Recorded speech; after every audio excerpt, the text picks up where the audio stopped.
जी, अस्सलाम वालेकुम। उम्मीद है कि आप तमाम दोस्त खैरियत से होंगे और आज का दिन भी ट्रेडिंग के हवाले से अच्छा गुज़रा होगा। आज मार्केट प्रॉफ़िट टेकिंग का शिकार रही। 465 पॉइंट्स मार्केट ने निकाले। मार्केट जो है वो अपने 76,000 के लेवल को बहरहाल रिस्पेक्ट नहीं कर पाई। लेकिन मार्केट का जो एक साइकोलॉजिकल लेवल जो कि गुज़िश्ता वीक भी हमने कई बार देखा कि 75,000 को मार्केट ने रिस्पेक्ट किया।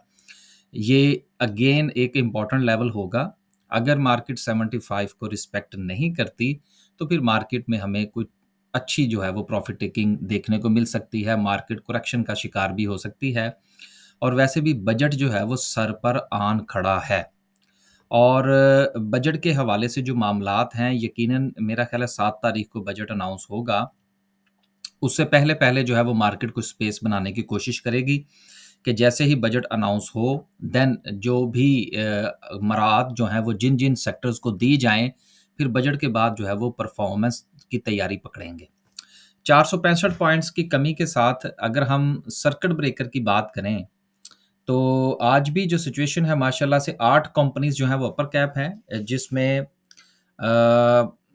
बड़े और अच्छे वॉल्यूम के साथ अगर कोई शेयर है तो वो सिर्फ़ फैसल बैंक है और देन उसके साथ एक साइड बैटरी है एंड देन उसके साथ कोई बहुत बड़ी कोई कंपनी जो है वो हमें नज़र नहीं आ रही। लोअर कैप में देखें तो आज लोअर कैप में 3 कंपनियाँ हैं जिसमें पीआईए की होल्डिंग जो है वो भी शामिल है। देखिए पीआईए के हवाले से अभी भी लोग जो है वो बहुत ज़्यादा कन्फ्यूजन का शिकार हैं। मसला इस बात का है कि बहुत सारे दोस्त अहबाब जो वीडियो देखते हैं, वो भी एक ही देखते हैं या पूरी वीडियो नहीं सुनते या वो पूरी बात नहीं सुनते या तवातर के साथ किसी को फ़ॉलो नहीं करते। तो देन जो है वो उनकी जो कन्फ्यूजन है उसमें इज़ाफ़ा होता रहता है। देखिए पीआईए जो कि पाकिस्तान इंटरनेशनल एयरलाइन जो पहले पीआईएए के साथ ट्रेड हो रही थी, वो एंटिटी डिफरेंट है। और पीआईए की जो होल्डिंग कंपनी है, ये एंटिटी डिफरेंट है। आप इसको जब तक आप इसको नहीं समझ पाएँगे, आपको कुछ समझ नहीं आएगी कि आपके साथ क्या हो रहा है। और यही वजह है कि जिस शेयर के हवाले से आपको कन्फ्यूजन हो, उससे थोड़ा-सा दूरी इख्तियार करना ही बेहतर होता है। पीआईए की होल्डिंग कंपनी के हवाले से बहुत सारे लोग जो हैं, वो अपनी-अपनी राय पेश कर रहे हैं। देखिए, हर बंदे का हक है।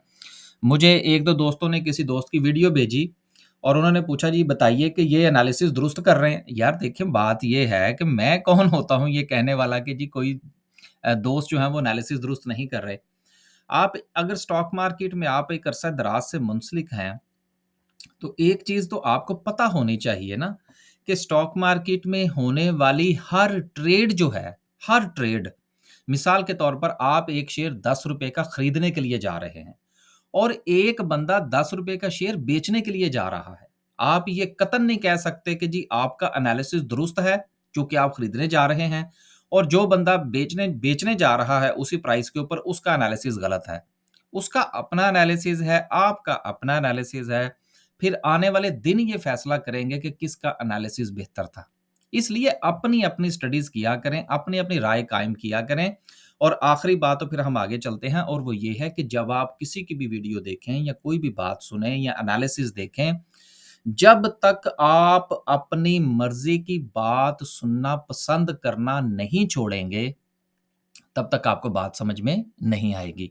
दोस्त जो हैं वो अपनी मर्ज़ी की बात सुनना पसंद करते हैं, फिर उसकी वजह से उनको नुकसान होता है। तो पीआईए की होल्डिंग के हवाले से डॉक्यूमेंट पढ़िए, तो फिर आपको समझ आएगी कि पीआईए में और पीआईए की होल्डिंग कंपनी में क्या फ़र्क है। हम ये 2-3 मर्तबा जो है वो डिस्कस कर चुके हैं ऑलरेडी।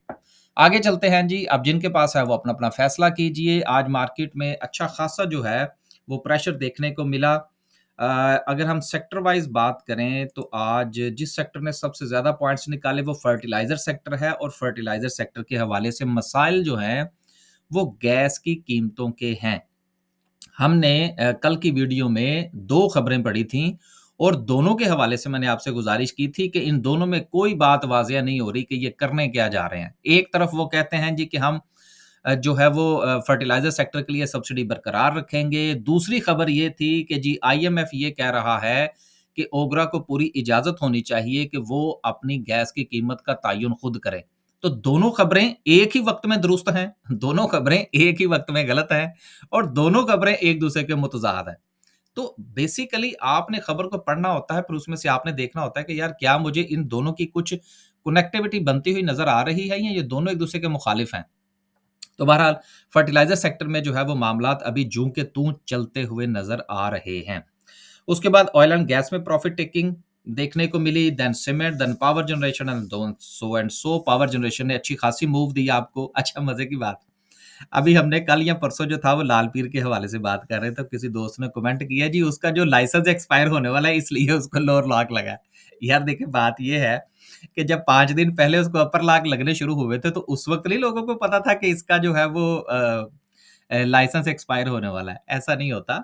चीज़ें जो हैं ये वक़्त के साथ और अपने अपने जो है वो डायरेक्शन जो है वो मुतय्यन करती हैं मार्केट की डायरेक्शन के साथ। तो ये चीज़ें इसी तरह से चलती हैं, डोंट वरी। 70,000 पर लेवल 70-75,000 पे आपका इंडेक्स पहुँच चुका है यार। 400 पॉइंट्स निकलते हैं, आप लोग परेशान हो जाते हैं। अब ये ऐसा थोड़ी होता है कि हर रोज़ मार्केट जो है वो ग्रीन में आपको नज़र आए। अपने आप को आदत डालिए जी इन चीज़ों की।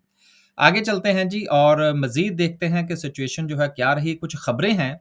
पहली खबर जो है वो ये है कि कर्ज़ के हवाले से ये कहा जा रहा है कि कर्ज़ का 80% सूद की अदायगी पर खर्च हुआ। यानी कि जो भी हमने कर्ज़ लिया उसका 80% जो है वो हमने सूद की अदायगी पर खर्च किया और आने वाले दिनों में भी जो सिचुएशन है, वो इसी तरह से कंटिन्यू करेगी जब तक कि हमारी जो टैक्स कलेक्शन है उसमें इज़ाफ़ा नहीं होता। और टैक्स के हवाले से हुकूमत जो है वो बहुत सारे हाथ-पाँव मारने की कोशिश कर रही है, लेकिन कुछ होता हुआ नज़र नहीं आ रहा। वजह ये है कि जिस वक़्त आपकी काबीना के अंदर कह लीजिए या सूबाई सतह पर कह लीजिए या वफ़ाकी सतह पर कह लीजिए, जब प्रॉपर्टी डीलर्स जो हैं वो आपकी काबीना का हिस्सा होंगे, तो फिर प्रॉपर्टी के ऊपर टैक्स कहाँ से लगेगा? ये बातें सोचने वाली हैं। तो अगर लगेगा भी तो वो फिर बाद में कोई ना कोई एमनेस्टी ले आएँगे, कोई और बात कर लेंगे, मुल्क इस तरह से नहीं चला करते। तो जिस तरह से मामलात हैं, जो वो क्या कहते हैं, जैसा बीज बोएँगे वैसा ही दरख्त जो है वो हमारे सामने आएगा। आगे चलते हैं जी। अगली खबर जो है, वो किस हवाले से है, ये मैंने एक खबर खोली थी, मेरा ख़्याल है कि शायद वो यहाँ से वो लिंक उसका एक्सपायर हो गया। चलें, उतनी देर तक हम आगे चलते हैं। अगली खबर मीज़ान बैंक के हवाले से है कि जी उसका जो है वो मीज़ान ने अपनी रेमिटेंस और फॉरेक्स सर्विसेज़ जो हैं वो शुरू कर दी हैं। एक्सचेंज कंपनी जो है वो बनने जा रही है। देखिए, ये सिर्फ़ मीज़ान बैंक की नहीं है, ये तमाम बैंकों की बनने जा रही है। लेकिन आपने सिर्फ ये देखना है कि डिपॉज़िट्स जो हैं वो किस बैंक के मज़ीद बढ़ने जा रहे हैं और उसमें सारा का सारा जो बैंक लीड कर रहा है, वो मीज़ान बैंक है। इसलिए क्योंकि वो एक इस्लामिक बैंक है। लेकिन हमारा मामला वही है कि अगर आप इसको इस्लामिक समझते, अगर का लफ़्ज़ मैंने इसलिए इस्तेमाल किया क्योंकि लोगों की अपनी-अपनी राय है। अगर आप इसको इस्लामिक समझते हैं तो फिर आपका पैसा इसके करंट अकाउंट में नहीं पड़ा होना चाहिए। इसके सेविंग अकाउंट में पड़ा होना चाहिए ताकि आपको भी उसका कुछ ना कुछ फ़ायदा मिले। अगली खबर जो है वो ओगरा के हवाले से है और जैसा कि अभी हम जो है फर्टिलाइज़र सेक्टर के हवाले से भी बात कर रहे थे कि OGRA announce big increase in RLNG prices for May 2024। अब बात ये है कि अगर आरएलएनजी की प्राइसेज़ में इज़ाफ़ा होगा तो इसका मतलब ये हुआ कि लगते हाथ आपकी जो डोमेस्टिक प्रोडक्शन है उसकी कीमतें भी बढ़ेंगी। तो गैस की जो कंपनीज़ हैं, उनके लिए तो ये पॉज़िटिव न्यूज़ है, लेकिन all over the other than that जो मार्केट है, जो मैन्युफैक्चरिंग है, जो दीगर मामलात हैं, जहाँ पर कंज़्यूमर बैठा है, इंडस्ट्री बैठी है, उसके लिए ये एक नेगेटिव न्यूज़ है। अब चलते हैं वापस और बात करते हैं। हाँ, वो था ये थी जी खबर, ये लिंक जो है वो रिवाइव हो गया कि नेशनल रिफाइनरी जो है उसकी क्रेडिट रेटिंग जो है वो डाउनग्रेड कर दी गई है। डाउनग्रेड का मतलब ये है नेगेटिविटी की तरफ गई होगी। अभी फ़िलहाल अगर हम यहाँ पर देखें तो two double A for the long term and the A1 for the short term और स्टेबल आउटलुक के साथ है और लेटेस्ट प्रोग्रेस जो है इसकी ये इसने शो कर दी है। अब ये क्रेडिट रेटिंग क्या होती है, इसके ऊपर हमने 4-5 मर्तबा बात करने की कोशिश की है, लेकिन हमें फीडबैक बहुत बुरा मिला है। इसलिए हम इस टॉपिक को नहीं छेड़ रहे, इसको यहीं छोड़ देते हैं कि क्रेडिट रेटिंग क्या होती है, आप गूगल कर लीजिएगा। आगे चलते हैं जी और बात करते हैं कुछ अनाउंसमेंट्स की। आज कुछ रिज़ल्ट्स थे जिसमें शुगर सेक्टर जो है वो कुछ थोड़ा परफ़ॉर्म करता हुआ नज़र नहीं आ रहा। इसकी एक वजह और भी हो सकती है क्योंकि शुगर माफ़िया जो है ना बेसिकली ये बड़ी 2 नंबरियाँ करते हैं। उतनी इनके पास चीनी नहीं होती जितना ये स्टॉक शो कर देते हैं एक्सपोर्ट करवाने के लिए। जब एक्सपोर्ट हो जाती है तो बाद में मुकर जाते हैं, हमारे पास ये थी नहीं। अब बजट सर पर है तो इनके आप रिज़ल्ट्स देखें।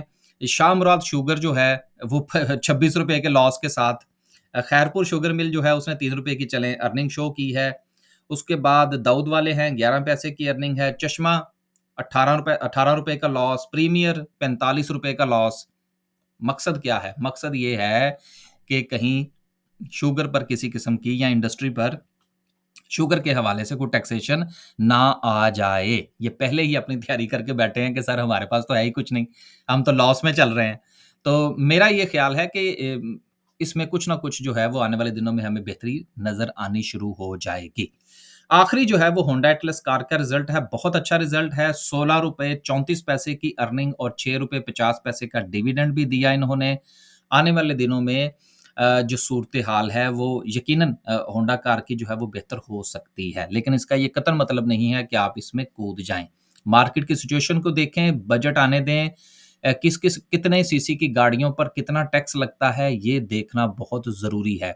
और होंडा कार का जहाँ तक क्योंकि मैं पाकिस्तान में इस वक़्त नहीं हूँ, मेरा ख़्याल है कि शायद इनकी कोई 1000 सीसी की गाड़ी इस वक़्त नहीं है। 1200 या 1300 सीसी है शायद यारस मेरा ख़्याल है। तो देखते हैं कि 1300 सीसी तक की गाड़ियों पर क्या टैक्सेशन और क्या मामलात बनते हैं। ज़्यादातर जो टैक्सेशन की जाती है वो 1600 सीसी या उससे ऊपर की गाड़ियाँ होती हैं।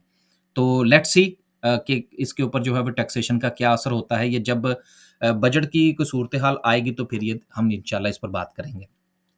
वापस चलते हैं और बात करते हैं आज की कैंडल पर। कैंडल स्टिक जो है वो इतनी बुरी नहीं है।